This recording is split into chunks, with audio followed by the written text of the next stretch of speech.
আনমাস্কিং মমতা ব্যানার্জি এই বইটা কলকাতার কোনো পাবলিশার ছাপতে সাহস করেননি, দিল্লির মানস পাবলিকেশন ছেপেছে। তো এই বইটা কলকাতার কোনো স্টলে থেকে বিক্রিও করতে কেউ সাহস করছেন না। জজ সাহেবদের কি কি কারণে আমরা জাস্টিস পাই না সেটা নিয়ে আমি এখানে আলোচনা করেছি। শুধু পশ্চিমবঙ্গ নয়, পশ্চিমবঙ্গ থেকে শুরু করে নর্থ ইস্টের যে 9টা রাজ্য আছে সবকটা রাজ্যে মুসলমানের সংখ্যাগরিষ্ঠ হয়ে যাবে। মমতা ব্যানার্জি যে কি ধরনের ব্যক্তিত্ব সেটা তথ্য প্রমাণ দিয়ে আলোচনা আছে। যে নথিগুলো আমি ব্যবহার করেছি সেগুলো পরিষ্কার লেখা আছে। এই বইটা কলকাতার কোনো পাবলিশার ছাপতে রাজি হননি। দেখুন, লটারিতে বিভিন্ন কারণে আমি থাকতে পারিনি। তো পরবর্তীকালে গিল্ডের যারা প্রেসিডেন্ট সেক্রেটারি আছেন তাদেরকে বলাতে তারা এই নম্বরের স্টলটা আমাকে ভালোবেসে দিয়েছেন। তবে আপনারা আইপিসি 420 বলছেন, আইপিসি কিন্তু এখন আর চালু নেই। সেই জায়গায় আপনারা জানেন যে ভারতীয় ন্যায় সংহিতা চালু হয়েছে, সেখানে 420 কিন্তু চিটিংয়ের সেকশন নয়। চিটিংয়ের সেকশনটা এখন 318-এ চলে এসছে। অতএব যে অর্থে আপনারা বলতে চাইছেন সে অর্থ এখন আর বলবৎ নেই।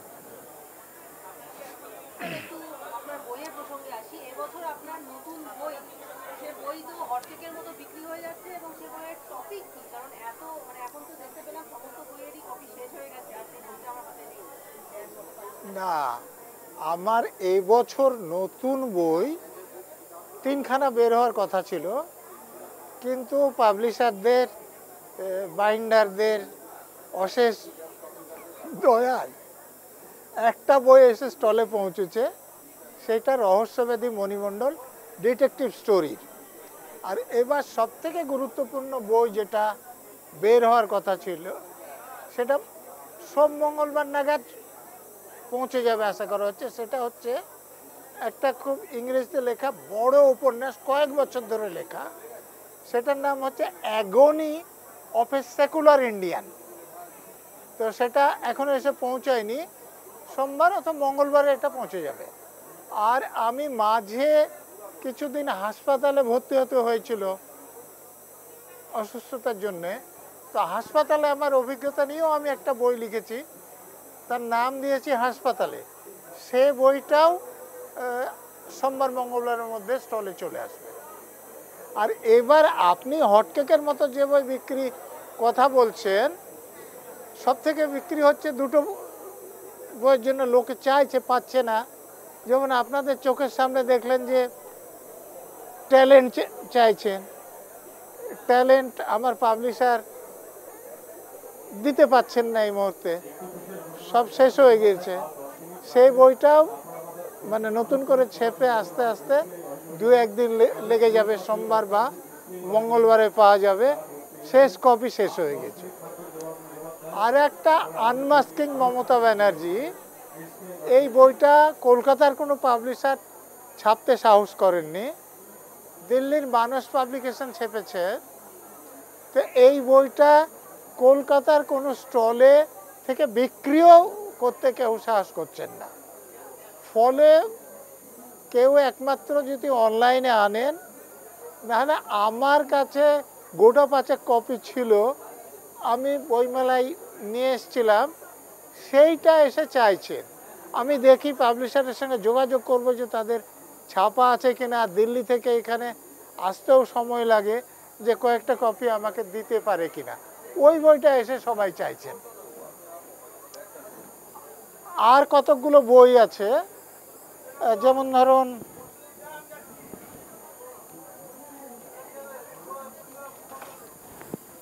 এটা একটা বই, ডিনাইং জাস্টিস।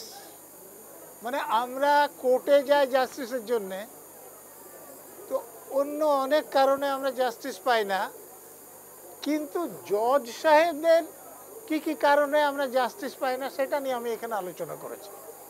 যে কিছু কিছু অসৎ লোক এখন জজ হয়ে যাচ্ছেন বা জজ হওয়ার পর অসৎ হচ্ছেন, তারপরে আমরা জাস্টিস পাই না। কিছু জজ সাহেব একদম ডেটের পর ডেট শুধু দেন, জাজমেন্ট দেন না, তার জন্য আমরা জাস্টিস পাই না। কিছু জজ সাহেবের অদ্ভুত কিছু ধারণা থাকেন যেটা আমাদের দেশের আইনের সঙ্গে মেলে না, তার ফলে আমরা জাস্টিস পাই না। আবার কিছু জজ সাহেব আছেন, সেটা শুধু লোয়ার কোর্টে নয়, হাইকোর্টে, সুপ্রিম কোর্টেও আমি সেই জজ সাহেবদের নাম দিয়ে লিখেছি যে তারা আইন হয় জানেন না, আর নাহলে জেনে শুনে আইনের বিরুদ্ধে রায় দেন। আমি সেই জজ সাহেবদের নাম দিয়ে লিখেছি, ফলে এই বইটাও খুব বিক্রি হচ্ছে, ডিনাইং জাস্টিস। এটা আমার সিএ এনআরসি নিয়ে আমি একই বিষয়ের উপর দুটো বই লিখেছি।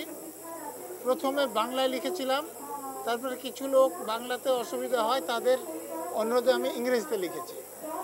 এই যে বাংলাদেশে এখন যে অশান্তি হচ্ছে তার জেরে আমাদের এখানে যে প্রতিক্রিয়া হচ্ছে, এর ব্যাকগ্রাউন্ড বুঝতে হলে আমার এই বইটার দু একটা চ্যাপ্টার খুব ভালো করে পড়তে হবে।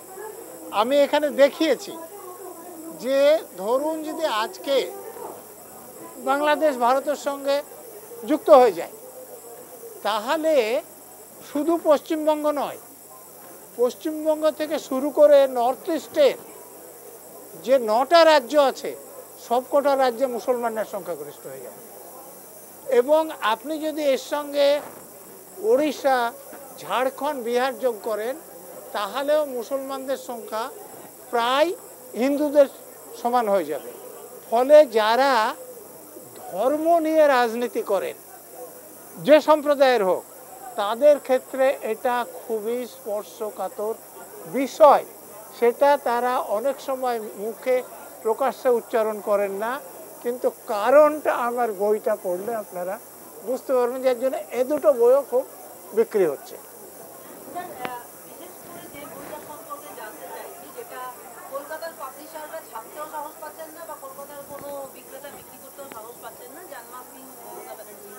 এই বইয়ে মোটামুটি কি ধরনের কি বিষয়টা যদি একটু দেখুন, এখানে মমতা ব্যানার্জি যে কি ধরনের ব্যক্তিত্ব, সেটা তথ্য প্রমাণ দিয়ে আলোচনা আছে। যে নথিগুলো আমি ব্যবহার করেছি সেগুলো পরিষ্কার লেখা আছে। যেমন আমি একটা উদাহরণ দিচ্ছি, আমি বোধহয় এখানে একমাত্র আইএস আইপিএস অফিসারদের মধ্যে অফিসার যাকে মমতা ব্যানার্জি সরাসরি নিজে ফোন করে দিল্লিতে নিয়ে যাওয়ার জন্য বলেছিলেন। আমি প্রথমে রাজি হইনি, কিন্তু শেষ পর্যন্ত রাজি হই। কিন্তু সেখানে গিয়ে যখন আমি দেখি যে আমার নাম ব্যবহার করে ঘুষ খাওয়া হচ্ছে, তখন আমি একদম তার ঘরে ঢুকে প্রচণ্ডভাবে আপত্তি করি। সেই যে ব্যাপারটা, সেটা নথিপত্র সমেত আমি এ বই লিখেছি। ফলে কিছু কিছু মানুষ এই বইটা খুব পড়তে চাইছে, এবং এখানকার পাবলিশাররা তো ছাপেননি, এখানকার কোনো বইয়ের দোকান বইটা বিক্রি করারও সাহস করছে। আর একটা বই এরকম আছে, এই বইটা কলকাতার কোনো পাবলিশার ছাপতে রাজি হননি। তখন আমি আমার খরচ দিয়ে বইটা ছাপি। তো বইমেলার 12 দিনে এই বইটা 1400 কপি পুরো শেষ হয়ে যায়। তখন আমি অনেককে দিতে পারিনি, বইটা আবার ছাপা হয়েছে। যারা সংগ্রহ করেননি, যদি সংগ্রহ করতে চান তাহলে এটা পাওয়া যাবে। এটা কোনো পাবলিশার ছাপতে রাজি হয়নি, আমি নিজে এটা ছেপেছি। আর একটা বই যেটা দেখছেন যে চেয়ে পাচ্ছে না, সেটা হচ্ছে ট্যালেন্ট। এটাও ইংরেজিতে লেখা একটা উপন্যাস। এই বইটা এত চাইছে কেন? দুটো কারণে।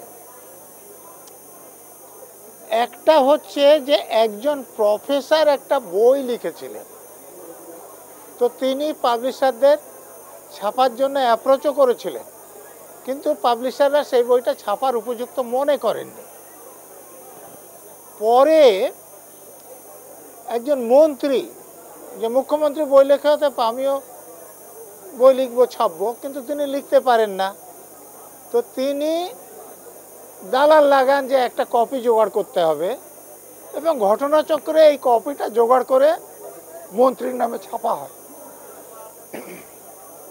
ছাপা হলে যে পাবলিশার না করেছিলেন সেই পাবলিশারই ছাপে, এবং বইটা পুরস্কারও পায়। পুরস্কার যখন পেয়ে যায়, মাধ্যমে আলোচনা হয়, তখন প্রফেসর বলে যে আমি তো এই নামে একটা বই লিখেছিলাম, এই নামে অন্য কেউ বই লিখেছে। তিনি বইটা জোগাড় করে দেখে, উনি দেখেন যে উনার লেখা বইটাই ছাপা হয়েছে অন্যের নামে। তো উনি এটা জানার পর, যেহেতু মন্ত্রীর নামে ছাপা হয়েছে, উনি তার বিরুদ্ধে কিছু বলতে পারছেন না, করতে পারছেন না। উনার মানসিক অবস্থার অবনতি হয়। তো তাকে চিকিৎসার জন্য একজন সাইকিয়াট্রিস্টের কাছে নিয়ে যাওয়া হয়। তো ডাক্তারবাবু কথাটা তা বলে তাকে সুস্থ করার চেষ্টা করার সঙ্গে সঙ্গে একজন সাংবাদিককে বলেন যে দেখ আমাদের দেশে কীরকম ঘটনা ঘটছে। তো সাংবাদিকও ওই যাকে বলে ব্রেকিং নিউজ করার জন্যে খবরটা লিখে জমা দেন সম্পাদকের কাছে। সম্পাদক তো দেখার পরেই বলেন যে এর খবর ছাপা যাবে না, ছাপেন না, কিন্তু খবরটা তিনি মন্ত্রীকে দিয়ে দেন। ফল হচ্ছে ওই এক রাতে সেই প্রফেসর যিনি বইটা লিখেছিলেন, সেই ডাক্তার যিনি তার চিকিৎসা করেছিলেন, এবং সেই সাংবাদিক যিনি খবরটা লিখেছিলেন, তিনজন মার্ডার হয়ে যান। তো এই ট্রিপল মার্ডার দিয়ে উপন্যাসটা শুরু হয়েছে, এবং পরবর্তীকালে যে এই কপিটা জোগাড় করে দিয়েছিলেন তিনিও মার্ডার হয়ে যান। খবর হয় না। কিন্তু এই প্রফেসরের একজন বন্ধু ছিলেন পুলিশে, এবং তার এক বান্ধবীর বাবা চার্চের ডাক্তার ছিলেন, ক্রিশ্চিয়ান, আলাপ হয়েছিল।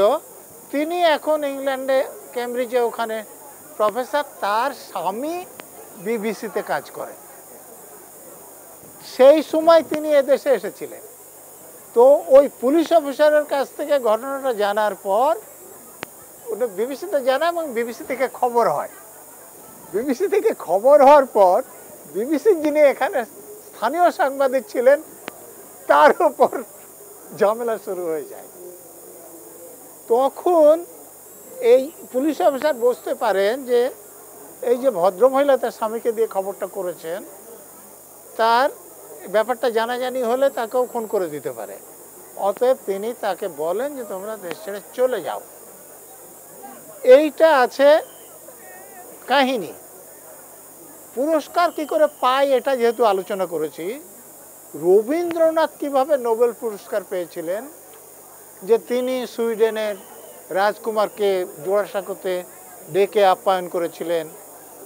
সুইডিশ একাডেমিতে যারা পুরস্কার কে পাবেন নির্বাচন করেন, এখানে সুপারিশপত্র নিয়ে গিয়ে তাদের সঙ্গে দেখা করেছিলেন। নিজের বইটা ইংরেজিতে অনুবাদ করার পর সেখানকার লোকদের দিয়ে কারেকশান করে নিজের খরচে ছেপে যে বিতরণ করেছিলেন। ওখানে 1.5 বছর ক্যাম্প করেছিলেন ইউরোপ এবং আমেরিকায়। এই সব ব্যাপারগুলো আমরা নথি প্রমাণ দিয়ে আমি একটা চ্যাপ্টারে লিখেছি। তো এটা নিয়ে স্বাভাবিকভাবে বিতর্কের সৃষ্টি হয়েছিল। তা আমি যেহেতু নথিপত্র এমনভাবে দিয়েছি যে আমার উপর কেউ মামলা মোকদ্দমা করেনি, কিন্তু এটা নিয়ে যেহেতু আলোচনা হয়েছিল গণমাধ্যমে, তো এই জন্যে এই বইটা যারা এই আলোচনাগুলো দেখেছে তারা সেই বইটা চাইছে। কিন্তু পাবলিশার যা ছেপেছিল শেষ। এখন তাকে আমি আজকেও বলেছি, তো তিনি যা বলছেন যে সোমবার মঙ্গলবার পর্যন্ত তিনি হয়তো নতুন ছাপা বই দিতে পারবেন।